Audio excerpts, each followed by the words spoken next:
Liekas tā dīvaini, ka tu zāģē tas, kas atrodas virs tavas galvas, un īstenībā, ja tu nepareizi bišķiņ nozāģi, viņš uzgāžas tev virsū. Tad varbūt nevis par to, ka tu uzgāžas virsū, bet kā nostrādā, teiksim, drošības sistēma, ja, piemēram, nu, kaut kas notiek. Nu, teiksim, tas ir 3 reizes jāpās pa plecu un nekas nenotiek, bet kādā veidā nostrādāt alpīnismu, nu, es nezinu, kā nosaukt to, alpīnismu tehniku, drošības sistēmu, arī tā, ka tu esi uz jumtu un tu paslīdi un vēl kaut kas, it kā tu brīvi kusties, kādā veidā nostrādāt tā tehnika, kad kaut kas slikts, piemēram, notiek, tu paslīdi kāju, tu it kā esi piesiets, bet, nu, tu jau neesi it kā piesiets tā, ka tu nevari kustēties, un nav arī tā, ka tu esi stopar nolis, man liekas, tu varbūt var apskaidrot bišķiņ mums nezinātājiem. Ja, ir tā tiem kokiem, ja tu zāģē koku virs sevīm, tas jebkurš koks, ko tu zāģē, nu, nost, viņš tiek atsiets, un tad, kad viņš krīt, viņš vienkārši pakarājās gaisā, jo viņš ir piesiets pie striķa lejā. Un cilvēks, kas stāv lejā, viņš lēnām to nozāģēto zaru nolaiž lejā. Un, teiksim tā, ja tas pats cilvēks, kas ir piesējis, ja viņš paslīd kaut kur vai nu uz tā koka vai uz jumta, viņš paliek striķī karājoties, protams, ar noteikumu, ja viņš ir, nu, teiksim, neizskaidrojamos vārdos, grigrī vai stopikā, bet nekādā gadījumā, teiksim, žumārā. Žumārs ir tāda lieta, kas jāķerās striķī, bet kuru var viegli izraut, nu, noņemt no striķa. Un līdz ar to ir bijuši gadījumi, kad cilvēks, kas karājās, teiksim, žumārā, viņš vienkārši noplinē lejā, nu, jo tas žumārs attaisījās vaļā. Un tad es saticu tāds cilvēks, es viņam jautāju, nu, tu tagad nedomā, varbūt tās, nu, tā kā mainīt savu kāpšanas stilu un kāpt varbūt tās tā kā ar, nu, ar grigri vai citu veidu, kas, teiksim, tevi noturē? Es iejaukšos bišķiņi. Varbūt tu 3 vārdos apstāstīt, kas ir grigarīs un kas ir žumārs. To būtu patiesībā, nu, grigris ir tāda forša lieta patiesībā, ko izgudrojuši franči, kas ir pie tavas sistēmas, caur kuru iet virve. Viņa met tādu vieglu cilpu, un ja tu noraujies vai krīti, viņš tev notur, jo viņš saspiež to virvi kopā. Un, lai tu nolaistos lejā, tu tādu kloķīti, kas ir pie grigra, vienkārši spied uz leju, un tu lēnām nošļūksi lejā. Vai arī, nu, paliks uz vietas. Nekas traks nebūs. Bet, ja tu būsi karājies žumārā, un nedod Dievs žumāra ķepiņa būs attaisījusies vaļā, tas nozīmē, ka tu karāsies nekur, un tu vienkārši nokritīsi. Žumārs darbojās uz virves saspiešanu. Kā notiek kaut kāds rāviens, teiksim, uz leju, kā virve sāk slidēt caur to grigri, tas grigris iespiež to virvi un paliek karājoties žumārā atkal viņš tāds, nu, teiksim tā, rokturīts ar zobiem. Tie zobi iecer tās virvē, bet starpība tāda, kad to rokturīti var viegli attaisīt un izņemt no virves. Un tas ir diezgan bīstami, ja vienā viņā pašā karājās. Nu, cerams, jums apmēram ir skaidrs, kas ir žumārs un grigis, un kuru vajag izmantot un kuru nevajag izmantot. Tātad, nākošais jautājums studijā ir ienācis tā arī no Anī. Tātad jautājums ir, vai cilvēki, kas baidās no augstuma, ir reāli iespējas pārvarēt bailes un kāpt kalnos?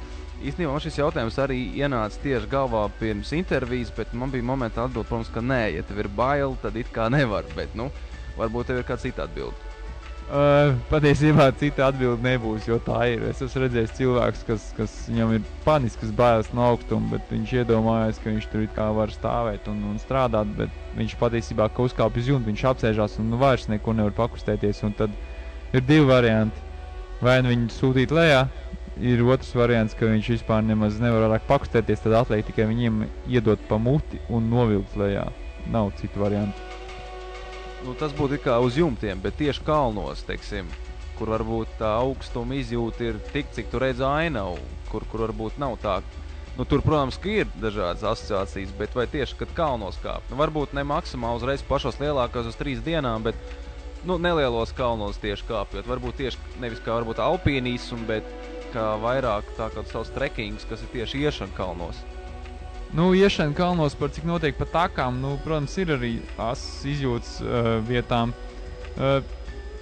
Esmu redzējis, ka cilvēki, viņiem ir patiesībā, viņš domā, ka viņam nav bail no augstuma, bet viņš pēkšņi, kad saskarās ar to situāciju, kad vienā pusē viņam ir klints, otrā ir raiza, viņš nokrīt četrāpus un rāpo vienkārši uz kaut kur uz malu, uz drošu vietu un raud, un tu viņu neko nevar izdarīt. Tā kā, teiksim, trekingā tas varbūt nebūtu traki, jo tu kalnam ir tā, tu kā sāc iet, tu ej, un ja cilvēks, pastās uz leju vai uz aizmuguri vienalga, ka viņš pastās, viņš redz, ka viņš ir pakāpies, un viņš tā kā apjēdz, cik tālu viņa smadzenes atļauj viņam iet, cik viņš droši var iet tālāk, cik viņš pats jūtās droši, bet, uz jumta ir tā, ka tu uzkāp uz jumta, tad tu esi uzreiz uz jumta, slīpums un stāvums, bet uz kalniem patiesībā neiet tiem, kuriem ir bail no augstuma. Jā, tā kā varbūt daļai mēs atbildējam uz jautājumu, vai ir aptver, ka atrodas cik tu tos kilometrus augstumā es domāju, ka var. Bet, ir arī labs jautājums arī no Anī. Jautājums ir tāds, vai arī ir nepieciešams nedaudz pašam alpīnistam baidīties no augstuma, tā teikt. Kaut kādai iekšējai bailei vai ir jābūt tomēr no tā augstuma. Ja alpīnists jau mīl augstumu, tad mēs loģiski izsacinām to, ka jums nav bail no augstuma, bet vai tomēr, tā teikt, pašizdzīvošanas principa pēc, vai tomēr vajag bišķiņ baidīties, un vai tu arī kaut kādā veidā baidies?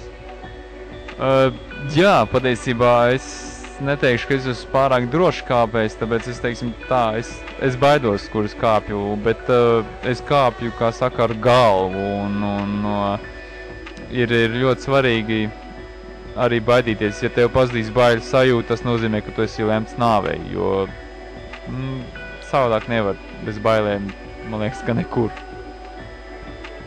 Un vēl viens jautājums no Anī ir tas, kad vai kalnos jūt augstumu? Tas arī mani interesē, jo esmu redzējis, teiksim, daudz tos video, kur cilvēki kāpj, un it kā, protams, ka tur parāda tos video materiālus, fotomateriālus tikai no tāda punkta, cik tur ir skaisti, un ar ko alpīnisms un kāpēc alpīnisms aizvaro varbūt cilvēks. Bet vai ir jūtams tas, ka tu uzkāpis esot tos 3 km, 4 vai 5 vairāk augstumā, vai tu jūti to augstumu, tieši tādā brutāli fiziskā līmenī, vai tu jūti, cik tu augstu atrodies? Tu to sajūti tad, kad tu redzi, kas apkārt notiek, un arī, protams, ka tu to saproti uz vietas, jo 3000 metru augstumā, teiksim tā, ka tur koku gandrīz nav, un 4000 tur jau ir, protams, ka sniegs, un 5000 tur ir sniegs un ledus, un pāris akmens gabalu. Līdz ar to gaiss arī, protams, ka retināts, un tas tev kaut kā iespaido.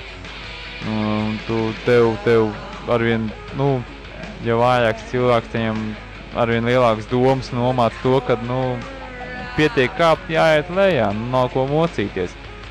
Bet tu augstumu jūt. To ļoti labi var just, teiksim, kaut vai vai tu esi 3000 vai 5000 metru augstumā, bet to tu jūt, teiksim. Tas pats arī laikapstākļiem. 3000 varbūt tās, ka nebūs, teiksim, tas sniegs un lietus vai mākoņi tādi, bet 5000 varbūt tā, kad, tu sasalsti vienkārši vienā gabalā un viss. Jā, tā, tu sapratāt, tie, kas baidās no augstuma, lūdzu nekad nekāpiet kalnos. Vismaz, ja kāpiet, tad kāpiet kā galvu, un tad, kad pietiek un saprot, ko vairs nevar, tad labāk kāpt lejā. Jautājums, kur ir varbūt lielākā, augstākā virsotne, kur tu esi uzkāpis? Augstākā virsotne, kuras es uzkāpis, ir Elbrus. Tas ir Eiropas augstākā virsotne, tas ir Krievijā, Kaukāzā. Tur es uzskrēju, patiesībā es uzskrēju viņā, un man liekas, kad arī noskrēju, kopējais laiks laikam bija kaut 4 stundas, ja es nemaldos, un tas ir patiesībā diezgan ātri. Jo es biju uzkāpis augšā, uzskrējis un jau gāju lejā, un man vēl pretī nāca tikai tie, ar ko es kopā biju kāpis augšā, uzsācis kāpt. Un augstums bija tāds, ka tur augšā bija -15 un pūta baigais vējš, un mums visiem sejās, protams, ka bija maskas. Bet interesants gadījums bija pirms mēneša tajā pašā Elbrusā, kad tur 11 cilvēki